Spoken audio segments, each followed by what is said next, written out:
Whoa. Sing a simple song. Man, I mean, Sly's music meant so much. The whole band was so good. So many things about this music that is just amazing. And what I've done today in the last couple days is record pieces of the songs into Logic Pro and use the stem splitter to isolate the guitars and the bass and stuff, and get a bit of an inside picture of what's going on, because sometimes the organ can cover up the guitar parts and it's hard to tell what all is going on, because it's like a jigsaw puzzle, how all the pieces fit together. That's what makes it so damn funky. And that intro riff is so dirty. It's slightly out of tune too, the whole song. So I tuned down to try to match the tuning of the actual recording. So I'm a little bit off a standard tuning. In case you're trying to play along, you might want to tune down slightly and try to tune with this note here. So here's my E. In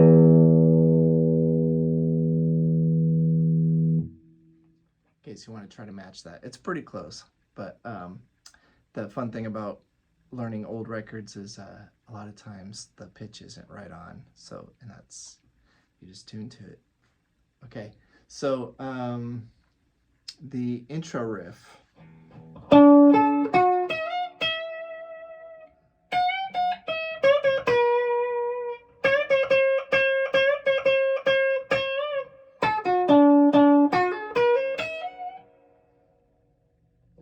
It's so wacky and different, right?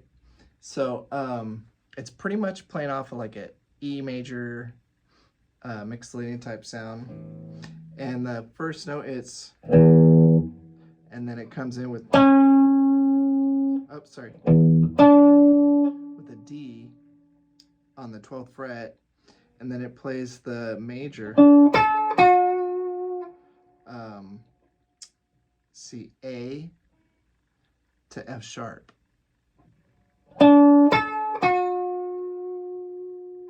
Which is like the 9 of the E chord.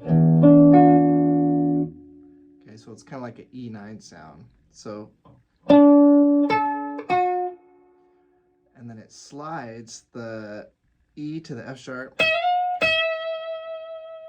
back to E. And then there's this cool little B.B. King style thing, you know? So it's like a major blues riff. The next part's really weird because it's you hear the drums and the bass picking up, and it's one note, but it's funky as all hell. And then, and the way that he plays that is like so different. I can kind of get close and approximate, but that's what I'm hearing. So it's kind of back off that E9 again.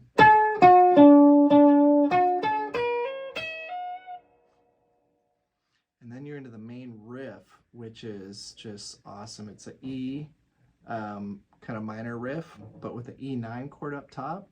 And then every other time they hit this other E9. So here's a...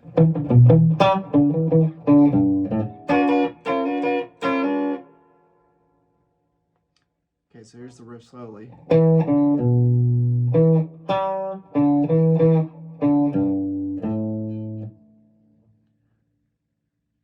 One of the big tricks about this is coming back to the E after the B.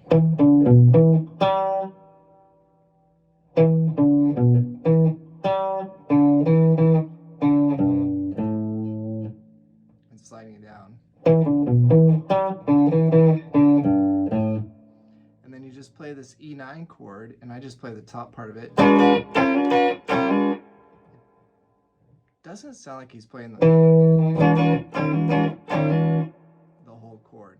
Feels like it's the top part of the chord, right? So the whole riff.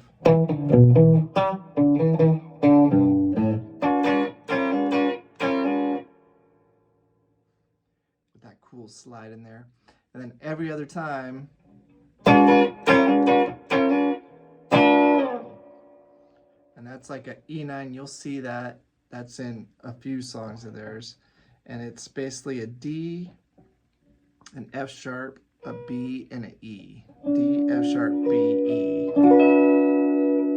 Or 12, 11, 12, 12.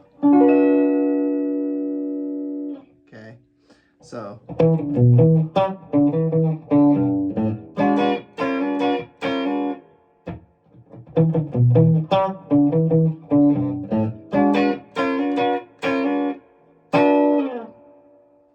and the organ does that hit too. Bam!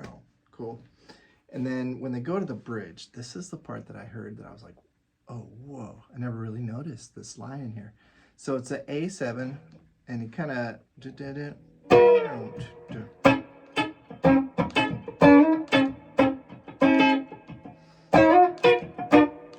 B7, D, so that whole part is just A7, B7, and then D major. But they have these cool little sixth riffs in there.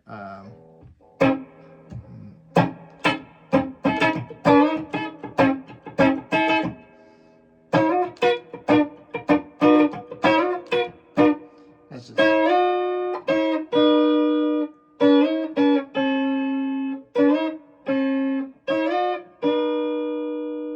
On the D, they just kind of slide the D.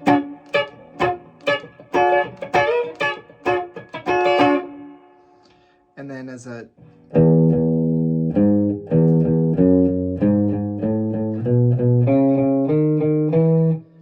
as the music's walking up, I think it's the bass, and then the vocals doing the alphabet part, right?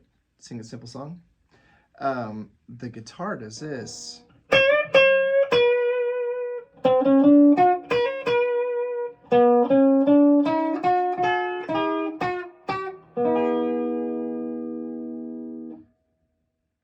It's such a cool little part underneath there.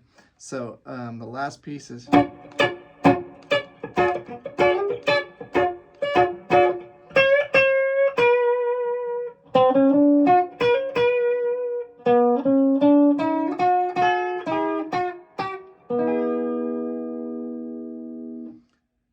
So that riff is off the E major. And then this walk up to the 7. And then the 9. And then...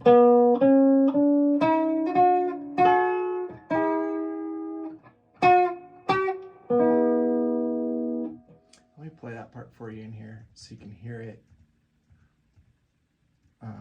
Just the guitar. Let's see if I can do this. Wait. This part.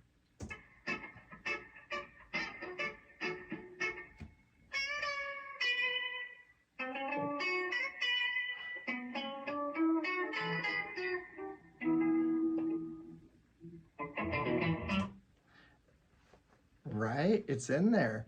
And there's so much going on in that part of the song that's hard to hear that little subtlety of the guitar. And then you're back to the main riff. So there's Single Simple Song, some of the little inside stuff happening in the tune. Man, so damn funky. R.I.P. Sly Stone. Condolences to the family and everyone that loved him and all of us influenced by his music. Every human that plays music. Everyday people.